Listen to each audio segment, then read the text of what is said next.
नमस्कार दोस्तों मैं प्रभु यादव स्वागत करता हूं आपके अपने चैनल प्रभु यूपीपी हिंदी में।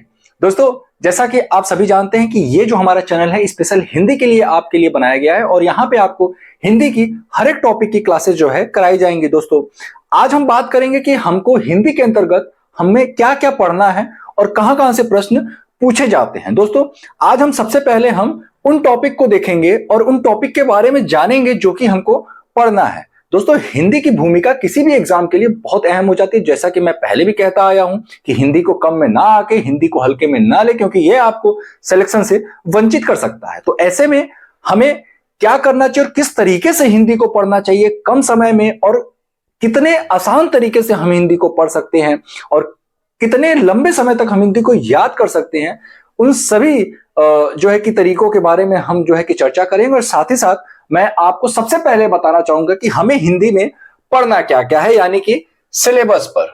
ठीक है, सबसे पहले हम सिलेबस पर गौर करेंगे।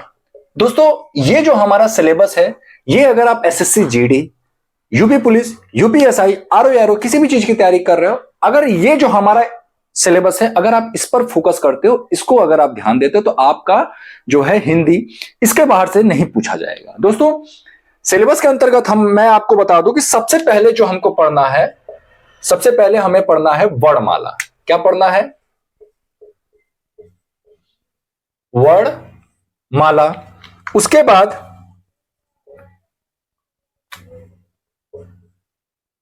लिंग, उसके बाद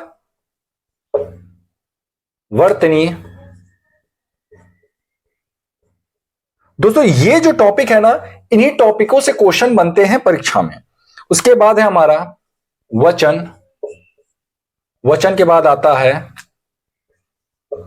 कारक। कारक के बाद आएगा हमारा शब्द। शब्द के बाद हम पढ़ेंगे संज्ञा।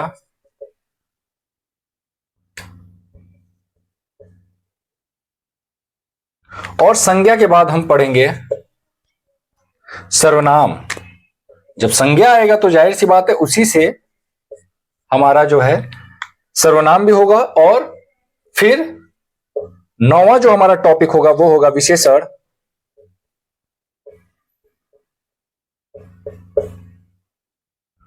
और 10वां टॉपिक हमारा होगा क्रिया। और फिर हम पढ़ेंगे 11वां टॉपिक काल। ठीक। 12वां टॉपिक हमारा होगा वाच्य।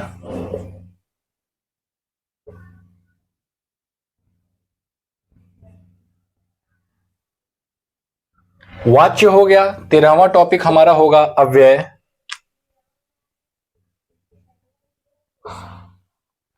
अव्यय के बाद हम पढ़ रहे होंगे पर्यायवाची शब्द।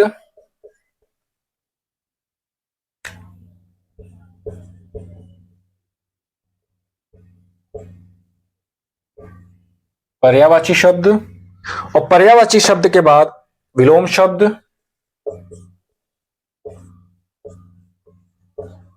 विलोम शब्द। उसके बाद अनेकार्थी शब्द।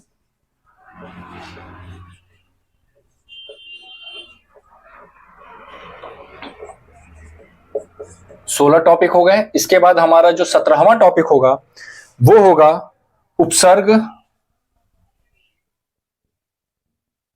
और 18वां होगा प्रत्यय। 19वां होगा संधि। 20वां टॉपिक हमारा होगा समास।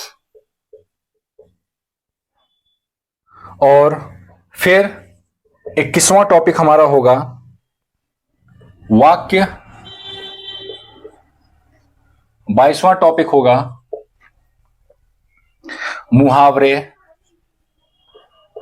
मुहावरे व लोकोक्तियां। ठीक। और 23वां टॉपिक विराम चिन्ह,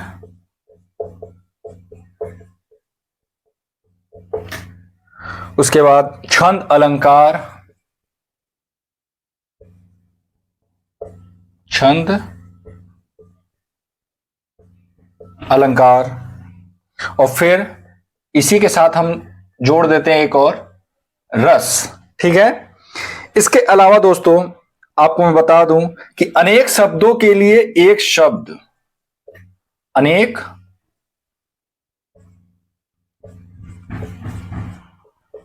शब्दों के लिए एक शब्द।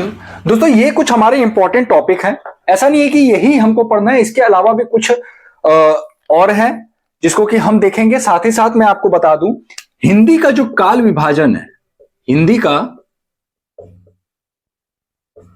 काल विभाजन और हिंदी साहित्य, हिंदी साहित्य की जो रचनाएं हैं, ठीक है, हिंदी साहित्य एवं रचनाएं, इसको भी हम बहुत अच्छे से देखेंगे। ठीक है। और हम जो है एक इसी चैनल के माध्यम से हम जितने भी हमारे प्रमुख लेखक हैं, जितने भी हमारे प्रमुख कवि हैं, उनके जीवनी के बारे में भी देखेंगे। कभी कभी ऐसा भी देखा गया है कि जो क्वेश्चन है वो उनके जीवनी से रिलेटेड भी पूछ दिया जाता है, तो वहां पे क्या होता है कि हम क्वेश्चन को गलत करके आते हैं। तो हर एक लेखक, हर एक कवि को हम लोग जो है उनके जीवनी के बारे में भी देख रहे होंगे, ताकि अगर वहां से भी प्रश्न पूछे तब भी हमसे गलत ना हो। और दोस्तों जब हम जीवनी पढ़ेंगे तो जो रचनाएं और उनके द्वारा जो रचनाएं होंगी या उनके द्वारा जो जितने भी जो है कि नाटक, उपन्यास या फिर कहानी, जितने भी उन्होंने रचनाएं किया हुआ है, उसी जीवनी में जो है हम उनको भी देखेंगे, उन पर भी नजर डालेंगे। जब चीजों को हम जोड़ करके याद करेंगे तो वो फिर हमसे गलत नहीं होगा। अक्सर देखा गया कि हिंदी साहित्य और रचनाएं जो है, इस समय बच्चे कंफ्यूज होते हैं, इसमें बच्चे गलत करते हैं। रीजन ये होता है कि हम लेखक के बारे में नहीं जानते, केवल नाम सुने रहते हैं। जब हम लेखक के जीवनी के बारे में पढ़े रहेंगे और उनसे रिलेटेड जब हम रचनाओं को याद करेंगे तो वहां पे गलत होने के चांसेस कम हो जाएंगे। तो दोस्तों ये रहा हमारा जो है हिंदी का सिलेबस। अगर हम इतनी चीजों को पढ़ लेते हैं तो आप किसी भी एग्जाम में बैठने जा रहे हो, वहां पे आपको हिंदी में दिक्कत नहीं होने वाला है। चाहे फिर यूपीएसआई हो गया, UP police constable, RO, ARO, SSC, GD, किसी भी प्रकार का एग्जाम जहां पे हिंदी पूछा जाता हो, वहां पे आपको समस्याएं नहीं आएंगी, ये मेरी गारंटी है। बस आपको इन चीजों को पढ़ना है। अब दोस्तों हमारा जो पहला क्लास होगा वो होगा वर्णमाला। पहला क्लास किसका होगा? वर्णमाला को हम लोग बहुत अच्छे तरीके से देखेंगे। ठीक है। वर्णमाला से क्वेश्चन अक्सर जो है कि पूछा जाता है, और ऐसा देखा गया कि 2 से 3 प्रश्न बड़े आराम से पूछ दिया जाता है वर्णमाला का, खासतौर से यूपी पुलिस कांस्टेबल और यूपीएसआई की हम बात करें तो दोस्तों उम्मीद करता हूं ये जो हमारा आज का पहला एक तरीके से इंट्रोडक्शन वीडियो है, ये मेरे बारे में तो आप सभी जानते होंगे, जो बच्चे पहले से जुड़े होंगे। मेरे जो अन्य एक और चैनल है प्रभु यूपीपी नाम से, आप वहां पे मतलब जितने भी हमारे यूपी पुलिस कांस्टेबल की तैयारी करने वाले बच्चे या फिर एसएससी, जीडी, यूपीएसआई, वो वहां से ऑलरेडी मेरे से जुड़े हुए हैं। लेकिन ऐसे बच्चे जो अभी पहली बार मुझसे जुड़ रहे हैं, आप उस चैनल को भी सब्सक्राइब कर लेना, क्योंकि वहां पे आपको मैथ, रीजनिंग, हिस्ट्री, अन्य जितनी भी क्लासेस है आपको वहीं पे कराई जाएंगी। केवल हिंदी के लिए मैंने ये स्पेशल चैनल बनाया है। तो दोस्तों फिर मिलेंगे किसी अन्य वीडियो के साथ और हमारे पहले टॉपिक के साथ, किसके साथ? वर्णमाला के साथ। तो दोस्तों आज के लिए इतना ही काफी है। अगले वीडियो में हम पढ़ेंगे वर्णमाला को, और उसके जो नियम है उसको बहुत ही आसान भाषा में समझ रहे होंगे, बहुत ही अच्छे तरीके से समझ रहे होंगे, और प्रैक्टिकली मैं समझाऊंगा कि आखिर वर्णमाला में ये जो है कैसे होता है। याद नहीं कराऊंगा मैं आपको नियमों को समझाऊंगा, ताकि आप जो है एग्जाम में भूले ना, चीजों को जोड़ के याद करने की हैबिट डालिए, एग्जाम में नहीं भूलेगा। तो दोस्तों फिर मिलेंगे किसी अन्य वीडियो के साथ, तब तक के लिए जय हिंद, जय भारत।